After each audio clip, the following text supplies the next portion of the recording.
J'ai derrière moi l'usine automobile de Tesla, celle de Berlin, la Giga Berlin, et on va la visiter. Je vais vous montrer comment on construit une voiture électrique de A à Z, puisque derrière moi on fait rentrer des blocs d'aluminium, mais vraiment au sens propre, et à la fin, eh bien, c'est une voiture finale comme ça qui sort. Ici la Tesla Model Y standard, la toute nouvelle, qui est prête à être commercialisée. Elle va même pouvoir se conduire toute seule jusqu'à la place de parking à l'extérieur de l'usine, en attendant d'être chargée sur des camions et d'être livrée dans tous les Tesla Center à travers l'Europe, livrée aux clients. Dans cette vidéo, je vais vous expliquer vraiment comment on produit une voiture avec toutes les étapes. Ça va être assez pédagogique, je vais vous expliquer tout en détail en essayant d'être le plus clair possible. Et surtout, on va comparer avec ce que fait Xiaomi en Chine et Zeekr en Chine, puisque j'ai eu l'occasion de visiter ces deux autres usines qui sont très modernes également, qui sont flambant neuves, comme ici à Berlin.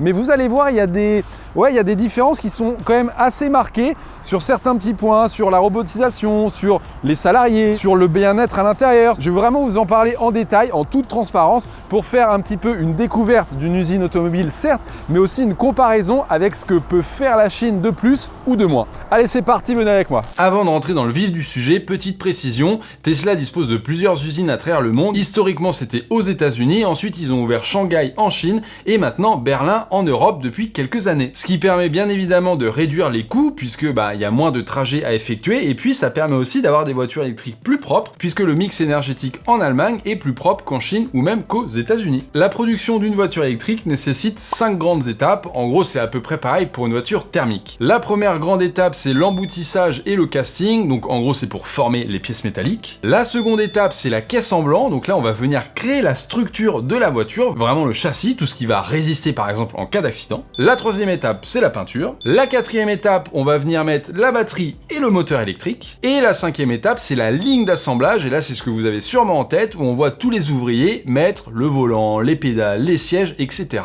Jusqu'à la fin, l'inspection finale sous le tunnel lumineux. C'est souvent les photos qu'on voit des usines automobiles. Ce qui m'a frappé quand je suis rentré dans l'usine Tesla à Berlin, c'est la taille de l'usine. La hauteur sous plafond était juste immense, mais vraiment, le sol était assez propre, mais pas aussi propre qu'en Chine. Alors ça peut vous paraître une petite anecdote, mais franchement, je trouve qu'il y avait une différence là-dessus. Et puis surtout, le bruit, on était avec les presses qui font quand même beaucoup de bruit, et puis l'odeur, en fait, tout simplement, l'odeur de métal. Alors moi, j'ai travaillé dans des usines automobiles quand j'avais 18 ans, c'est il y a très longtemps, il y a presque 20 ans, et en gros, tout de suite, ça m'a rappelé ça, des usines en France, mais qui étaient pas du tout bien éclairées, où ça sentait mauvais, où il faisait froid, et là, à Berlin, c'est pas du tout pareil. On sent que ce n'est plus comme avant, où les ouvriers n'étaient pas trop pris en compte. Là, les conditions de travail sont franchement assez correctes, dans le sens où ils ont de la musique, ils ont le droit de rapporter des haut-parleurs, ils peuvent acheter de la nourriture sur place avec des supermarchés intégrés à l'usine, et ça, en toute transparence, je n'ai pas vu ça dans les usines chinoises par exemple. Ce que je retiens comme sentiment avec cette première découverte de l'usine, c'est que par rapport à une usine Xiaomi qui avait à peine 6 mois quand je l'ai visitée, tout était flambant neuf, et on a l'impression qu'ils repeignaient les lignes tous les 4 jours, quoi. Franchement, il n'y avait rien qui dépassait. Là, l'usine a 4 ans, donc 4 ans, on peut se dire que c'est flambant neuf, mais dans l'industrie auto, c'est un peu plus long quand même, c'est un peu plus vieux. Donc c'est peut-être pour ça que j'ai ce petit sentiment où parfois je me disais, tiens, là les lignes sont un peu esquintées, la peinture est un peu passée. Bon, c'est que de la para, on va pas se mentir, et je sais qu'en Chine, il y a beaucoup aussi d'emplois pour mettre les gens au travail, et des emplois qui, par exemple, parfois il y a des balayeurs dans la rue ou des gens qui vont arroser les plantes au lieu de mettre de l'arrosage automatique. Donc est-ce que c'est pas ça aussi, on occupe les gens à repeindre les lignes dans une usine? Ce que je dis n'est qu'une hypothèse, mais ça pourrait être valable. Dès le départ, ce qu'on a vu, c'est les immenses presses. Alors pas le giga casting, parce que ça malheureusement on n'a pas pu le voir, et ça c'est un gros regret. Le giga casting, c'est simple, on fait rentrer dans un immense four, un peu comme un four à pizza, une pièce d'aluminium qu'on va faire fondre à 700 degrés, ce qui va permettre de lui donner la forme dans un moule, et donc ce qui permet de fabriquer l'arrière du châssis, l'arrière de la structure du modèle Y en une seule pièce, là où avant on avait des dizaines de pièces, des centaines de soudures de rivets. Du coup, c'est beaucoup plus solide, moins cher à fabriquer, et Tesla nous dit même que ça augmente l'autonomie puisque c'est un peu plus léger. Mais attention, puisqu'en cas de choc grave à l'arrière, ça peut coûter plus cher à remplacer, même si Tesla travaille sur des méthodes de réparation qui évitent de remplacer une seule et même pièce d'un coup. Pour insérer cette pièce dans le four, on utilise un chariot élévateur, et il y a aussi 2 ouvriers en tenue totalement ignifugée qui vont venir faire un peu comme dans un four à pizza, ils vont venir mélanger si jamais l'aluminium c'est pas assez mélangé. On le voit en image et c'est assez drôle, je trouve. On passe ensuite à la deuxième étape, la caisse en blanc. Donc en gros c'est là où on va venir mettre entre elles toutes les pièces qui ont été embouties. Donc on va les souder ensemble pour vraiment créer la structure de la voiture. Vous avez sûrement déjà vu des crash tests. Et bien tous les montants qui vont venir rigidifier la voiture, en gros c'est ça la caisse en blanc. Et là ce qui m'a le plus choqué, c'est le nombre d'ouvriers qui travaillent dans cette partie. En fait il y a beaucoup de logistique avec des humains qui conduisent des chariots élévateurs, on appelle ça les caristes, qui vont venir déplacer la structure, qui vont venir apporter des pièces, des outils, etc. Et dans toutes mes expériences en Chine, cette partie-là était ultra automatisée. En gros, c'est des robots qui roulent dans des allées et qui vont apporter les pièces à chaque fois qu'il y a besoin. Et bien ici, j'ai été vraiment impressionné par le nombre d'humains qui étaient présents dans cette partie. Et ça, on va pas se mentir, c'est notamment grâce aux syndicats en Allemagne qui sont très très puissants dans l'industrie automobile, et on pense notamment à IG Metall qui a une place à l'intérieur de chez Tesla, même s'il n'est pas officiellement reconnu comme chez d'autres constructeurs. Eh bien on sait que ce syndicat pousse un petit peu pour éviter de détruire l'emploi, et donc ce syndicat n'est pas très favorable à l'automatisation, à la robotisation des lignes de production. Et ce qui est frappant, c'est qu'à Shanghai, chez Tesla, il y a 95% de taux d'automatisation. C'est énorme, c'est-à-dire qu'il y a énormément de robots, il y a plus de robots que d'êtres humains, alors qu'à Berlin, franchement c'est limite l'inverse, il y a peut-être plus d'humains que de robots, j'en suis pas sûr, hein. En tout cas c'est ce que ça donnait en termes de perception.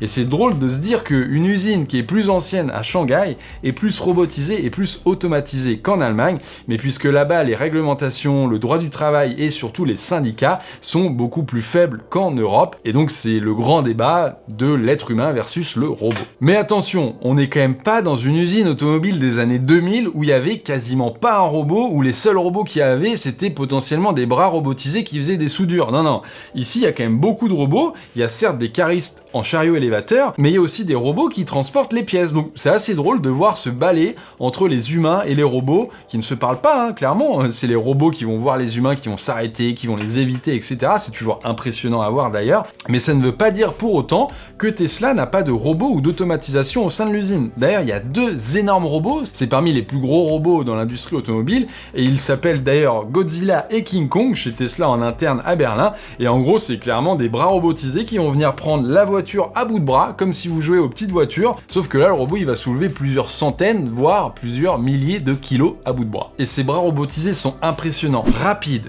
précis, réactifs. Clairement, t'as pas envie de faire un bras de fer avec lui, quoi. Tesla nous a donné quelques chiffres, puisqu'il y a quand même 800 robots qui travaillent sur la caisse en blanc, qui appliquent 2100 points de soudure par voiture, c'est énorme, et on a 250 ouvriers qui se relaient en différents shifts, donc voilà, ça donne un peu quand même une image. Ça reste assez automatisé, mais ça, comme on a pu le voir chez Zeekr aussi, par exemple, qui n'est pas une usine très automatisée, les bras robotisés qui soudent, ça c'est ce qui est le plus simple à robotiser, et ça fait déjà des années qu'on connaît ça dans différentes industries. Les robots et les humains ensemble parviennent à sortir un châssis toutes les 60 secondes, c'est quand même très rapide, et en gros, pour produire un modèle Y de A à Z, on met moins de 10 heures, donc vraiment de la cuisson au four aux 700 degrés du gigacasting jusqu'à la fin, le contrôle qualité.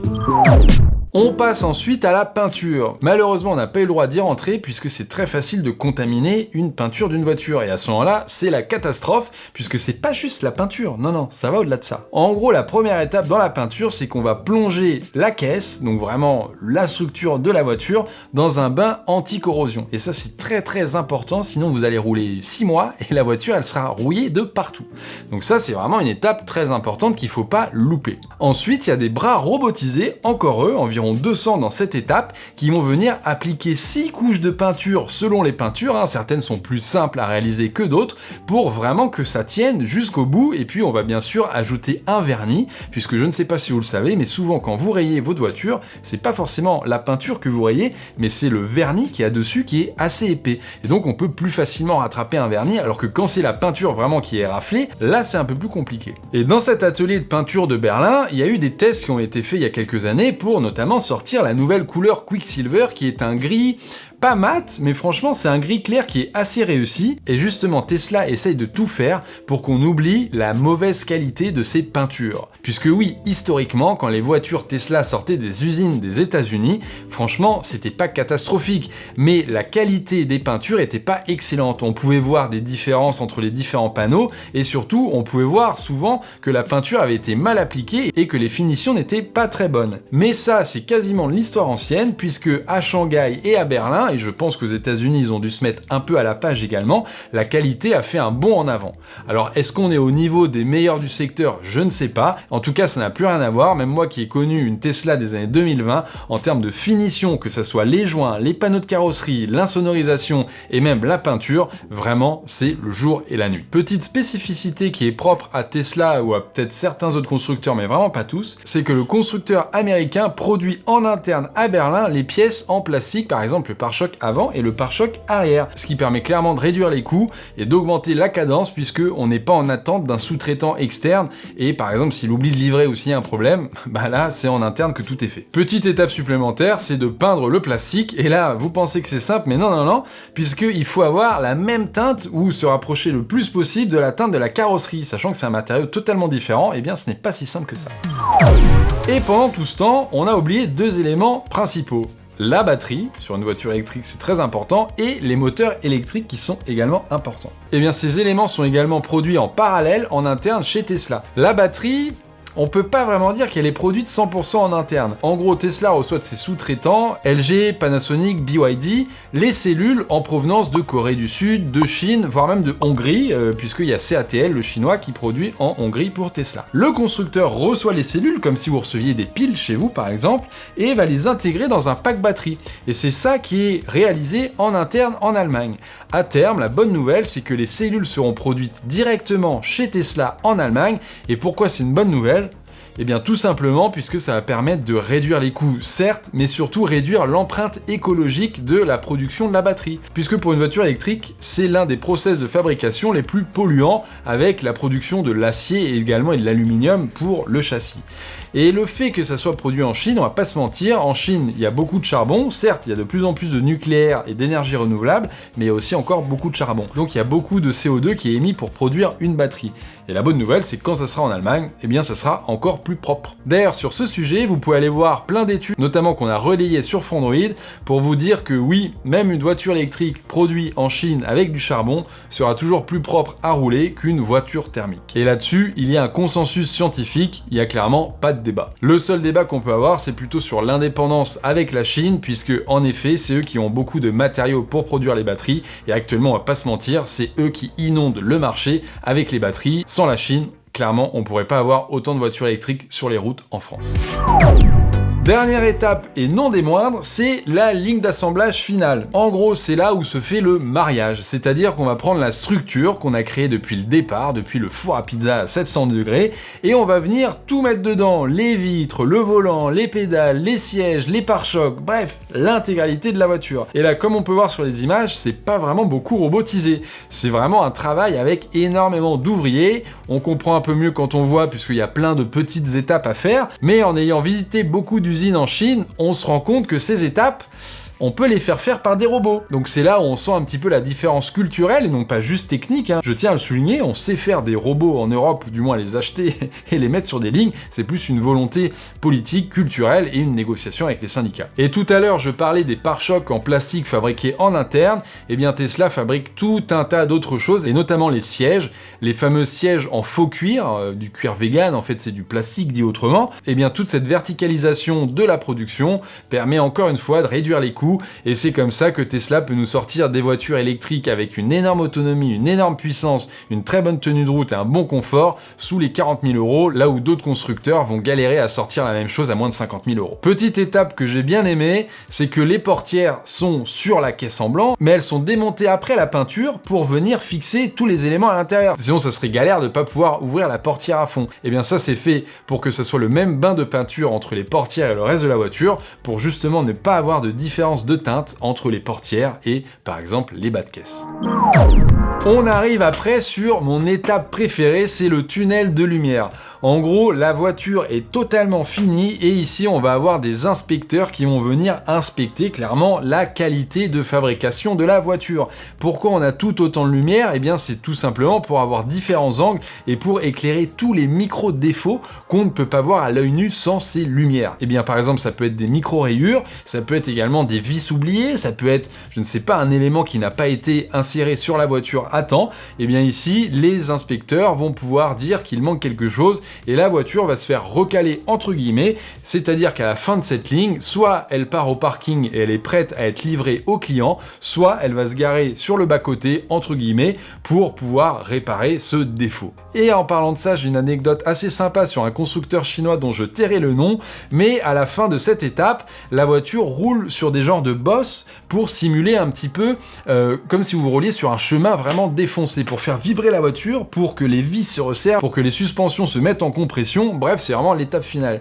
Et bien avec mon collègue, lorsqu'une voiture est passée devant nous, il y a un boulon qui est tombé de la voiture et qui a roulé et qui s'est arrêté devant nos pieds. Tout simplement, ça devait être un boulon mal serré, mais cette étape a permis de voir cela et la voiture a été recalée et j'imagine qu'après ils ont resserré le boulon qui était manquant. Ce que vous avez vu là, c'est la manière dont on produit une voiture électrique actuellement fin 2025. C'est le cas dans toutes les usines au monde, même si on a vu en Chine, c'est un peu plus automatisé, un peu plus robotisé. Mais dans quelques mois ou quelques années, Tesla va révolutionner, j'insiste sur le mot, il n'est pas galvaudé ici, la production automobile telle qu'on la connaît actuellement. Après que Ford ou Toyota aient révolutionné eux-mêmes les process de production il y a quelques années ou quelques décennies même. Ça s'appelle la méthode Unboxed et ça a été présenté par Elon Musk il y a quelques mois. En gros, l'idée c'est que actuellement, une production d'une voiture, c'est des tâches qu'on effectue en série. Il y a très peu de tâches en parallèle qui vont être effectuées en même temps.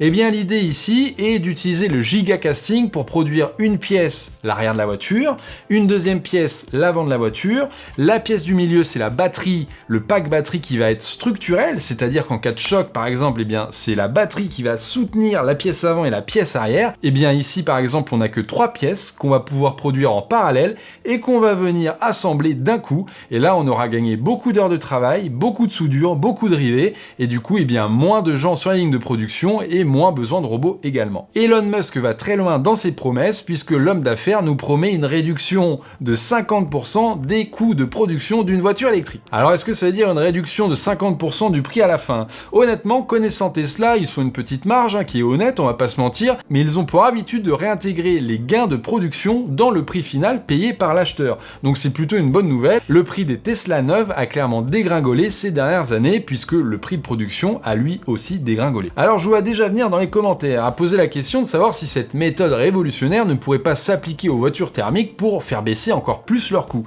Alors peut-être dans une certaine mesure, mais il y a quand même une structure qui est beaucoup plus complexe sur une voiture thermique avec le moteur, la boîte de vitesse, le pot d'échappement qui empêche un petit peu de simplifier au maximum et de paralléliser toutes les tâches. Puisque par exemple un moteur électrique c'est quelques pièces en mouvement seulement alors qu'un moteur thermique, alors là ça se compte par dizaines voire par centaines pour les plus complexes. Attention à ne pas ériger cette méthode en la perfection absolue à atteindre puisqu'il y a quand même quelques contraintes. Et la première c'est qu'on va être sur une production juste à temps mais très très tendue et le moindre élément perturbateur va ralentir fortement la machine puisqu'on a quand même beaucoup d'étapes qui sont réalisées en parallèle et qui s'attendent un peu les unes les autres. Et surtout, ça reste une promesse d'Elon Musk et on sait qu'Elon Musk nous promet de nombreuses choses, notamment le Tesla Roadster ou la conduite autonome en Europe et on attend toujours cela. Je suis sorti de cette visite d'usine à Berlin un petit peu déboussolé. J'ai vu beaucoup de robots, j'ai vu beaucoup d'automatisation. Et la grande question que je me pose, c'est est-ce qu'on n'est pas déjà un peu en retard en Europe à trop vouloir protéger l'humain, à pas vouloir faire rentrer les robots dans une usine? Puisque quand on voit comment ça tourne en Chine, en gros, pour résumer, ça tourne H24, 7 jours sur 7, peut-être que j'exagère un peu, mais le robot va pas tomber malade, il va pas se mettre en grève, par exemple, il va être plus productif que l'humain, clairement. Alors qu'en Allemagne, eh bien, on est sur un côté un peu plus humain, avec moins de robots, on va peut-être craindre un peu la robotisation. Et donc la grande question que je me pose, c'est ça. Est-ce qu'on n'est pas déjà un peu en retard, sachant que la Chine s'apprête un peu à inonder le marché européen avec ses propres productions qui viennent de Chine, à installer ses propres usines en Europe avec, on imagine, des standards qui vont être un peu similaires à ce qu'on trouve en Chine. Alors, on a quand même pour nous sauver les réglementations européennes, le droit du travail qui est certes moins souple qu'en Chine, mais que les Chinois vont pouvoir outrepasser avec des robots qui eux ne sont pas soumis au code du travail par exemple. La question c'est ça, elle est presque philosophique en fait. Est-ce qu'on préfère mettre des humains au travail pour les sortir du chômage ou est-ce qu'on va préférer prendre des robots pour réduire encore plus les coûts de production et pour permettre à un plus grand nombre de s'acheter les voitures électriques. Alors ce débat, il me dépasse totalement et je suis curieux d'avoir votre avis dans les commentaires, et ça va même au-delà de l'industrie automobile, et je pense que c'est une vraie question qu'il faut se poser en société. À quel point on est prêt à autoriser les robots dans notre vie au quotidien, et qu'est-ce qu'on va devoir mettre en place pour leur faire de la place justement, et peut-être moins travailler, puisque les robots pourront justement prendre toutes ces tâches un peu